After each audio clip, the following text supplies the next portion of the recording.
देखो, तो previous class में हम तुम लोग को डायरेक्ट प्रोपोर्शंस के बारे में समझा चुके थे कि डायरेक्ट प्रोपोर्शन होता क्या है। आज की क्लास में कुछ जो डाउट क्वेश्चंस है उसको हम क्लियर कर देते हैं, ठीक है। यहाँ पे एक क्वेश्चन नंबर 9 है।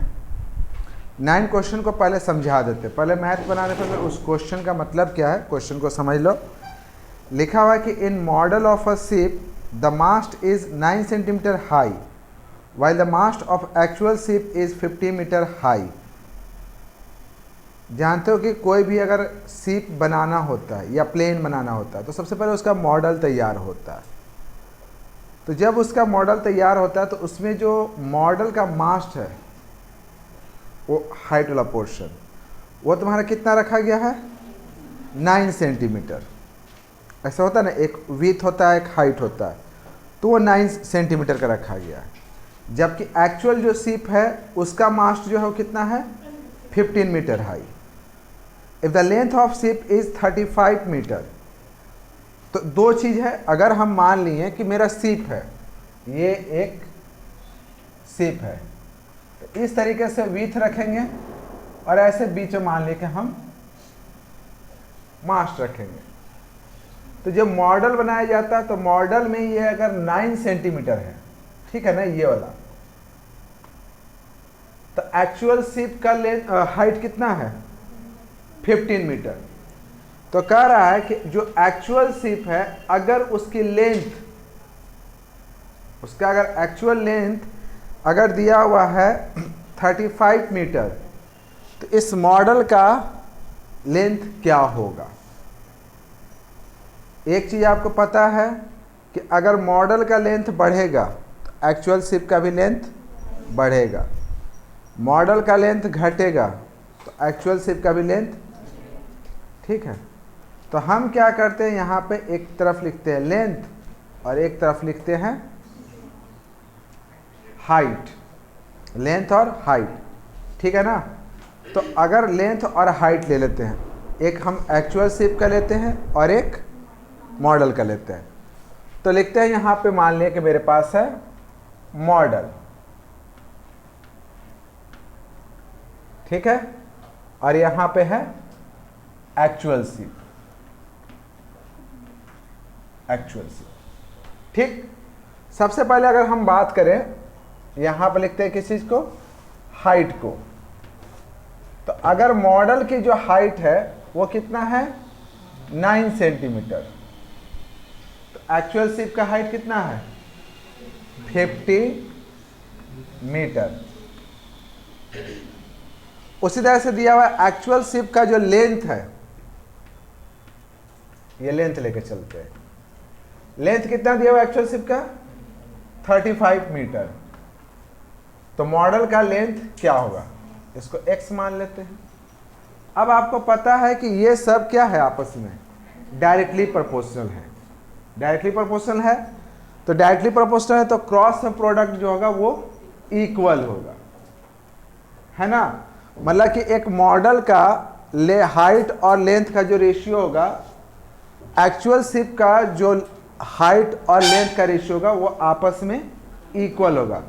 अगर मॉडल लेते हैं उसका हाइट और लेंथ का रेशियो ले लें, इन दोनों का रेशियो, और एक्चुअल शिप का जो हाइट और लेंथ है उसका रेशियो ले लेंगे, दोनों आपस में बराबर होगा। दैट मीन्स कि क्रॉस में अगर हम प्रोडक्ट करें तो इक्वल होगा। तो यहाँ से हम लोग क्या लिख सकते हैं कि 15 इंटू एक्स 9 35। तो इसका वाला x इक्वल टू कितना हो गया, 9 इंटू 35 बाई में, अच्छा ये याद रखना है कि ये तुम्हारा सेंटीमीटर में है और ये किस चीज़ में है, मीटर में। तो यहाँ 15 3 के टेबल में कटेगा, ये 5, ये 5 के टेबल में 7, x इक्वल टू 21 सेंटीमीटर, ठीक है। मतलब कि लेंथ ऑफ मॉडल कितना होगा, 21 सेंटीमीटर। लास्ट में लिख देना यहाँ पे, length of model is 21 centimetre. Clear, ये समझ में आ गया। नेक्स्ट क्वेश्चन देखिए, क्वेश्चन नंबर 10 बन गया है सबसे। चलिए ट्राई कीजिएगा, अगर नहीं बनेगा तो फिर आप कभी दूसरी बार पूछ लीजिएगा। क्वेश्चन नंबर 12 में बहुत को प्रॉब्लम है, तो क्वेश्चन नंबर हम लोग पहले 12 को समझा देते हैं।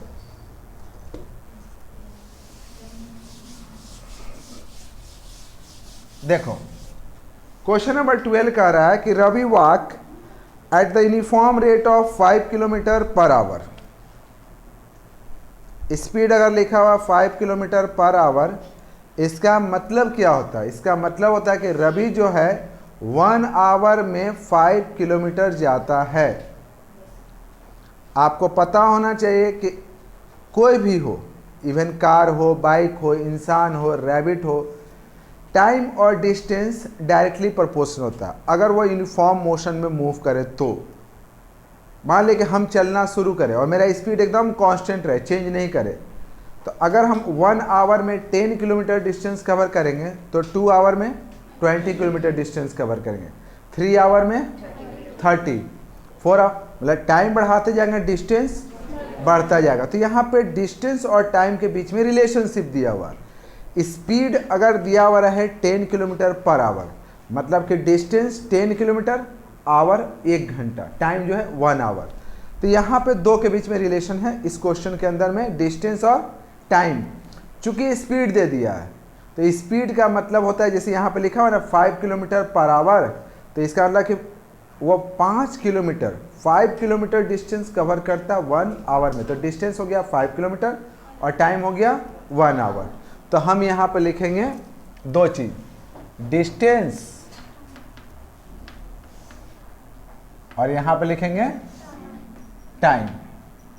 चूंकि स्पीड दिया हुआ, ये क्वेश्चन नंबर आपका है 12, 5 किलोमीटर पर आवर। तो 5 किलोमीटर का मतलब ये, इसको लिख देते हैं किलोमीटर और इसको लिख देते हैं आवर। तो ये दिया हुआ है 5 और ये दिया हुआ 1। अब क्वेश्चन कह रहा है कि 2 आवर 24 मिनट में वो कितना डिस्टेंस कवर करेगा।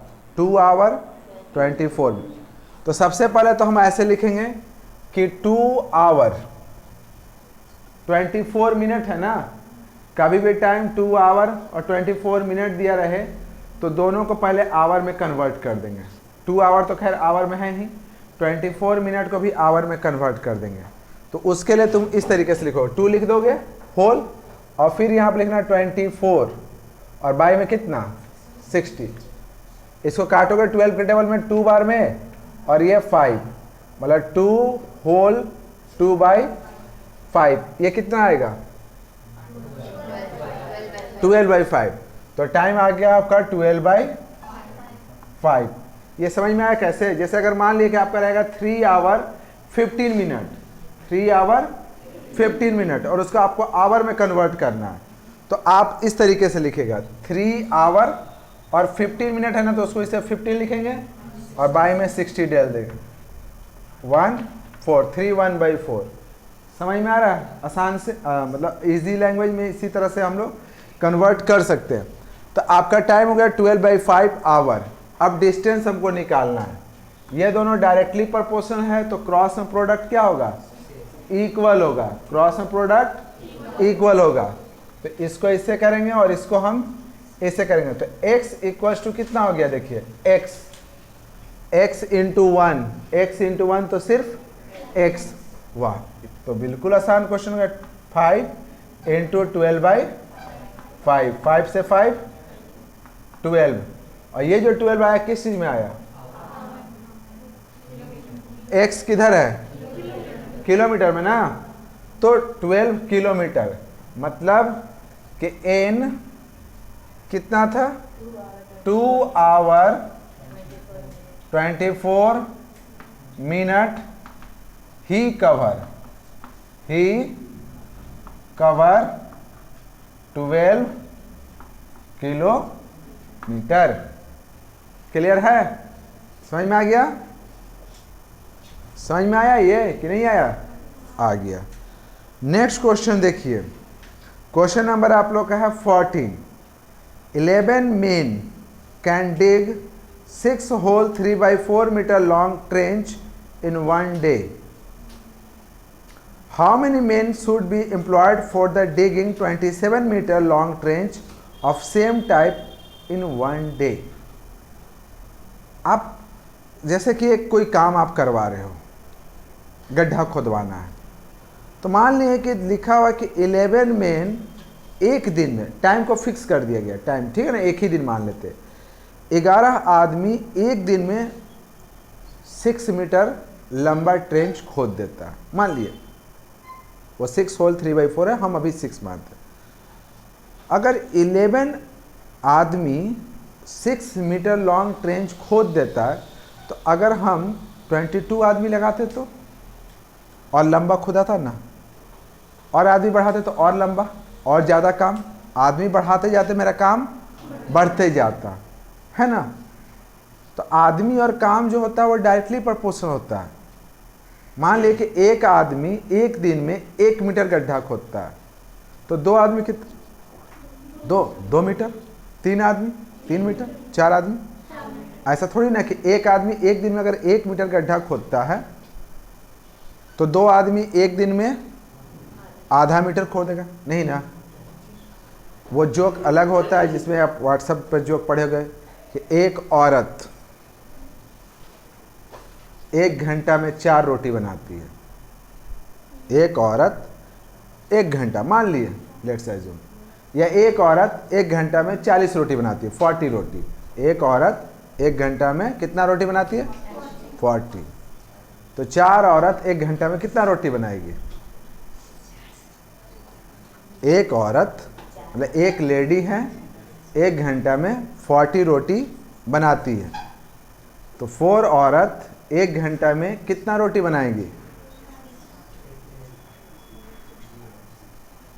आप अगर वहाँ पर मैथमेटिक्स लगाइएगा तो 160 होगा, लेकिन लॉजिक लगाइएगा तो एक भी रोटी नहीं बनेगा, क्योंकि चारों औरतें बैठ करके 1 घंटा गप मारेगी। समझ में आया? तो लॉजिकली देखा जाए तो वहाँ पर रोटी वोटी नहीं बनेगा, फिर सिर्फ गप्पे बढ़ेगा। तो ऐसा होता भी है, लेकिन मैथमेटिकली चलेंगे तो 160 रोटी आ जाएगा, है ना। लेकिन ऐसा होता है, घर में देखोगे कि अगर अकेला रहो तो सारा काम ऑन टाइम हो जाता है।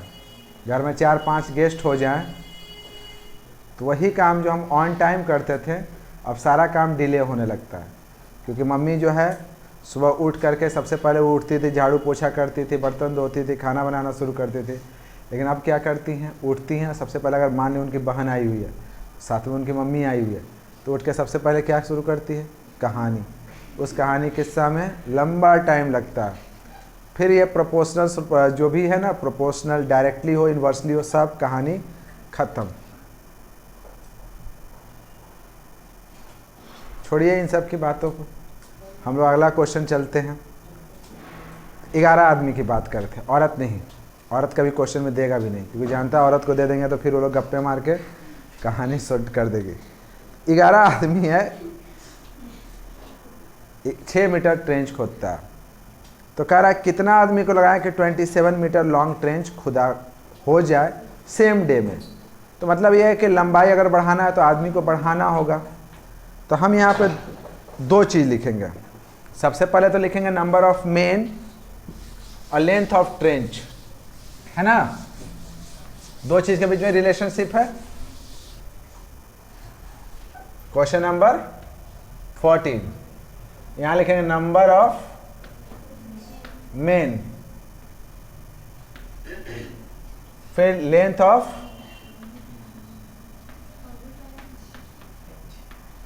ट्रेंच।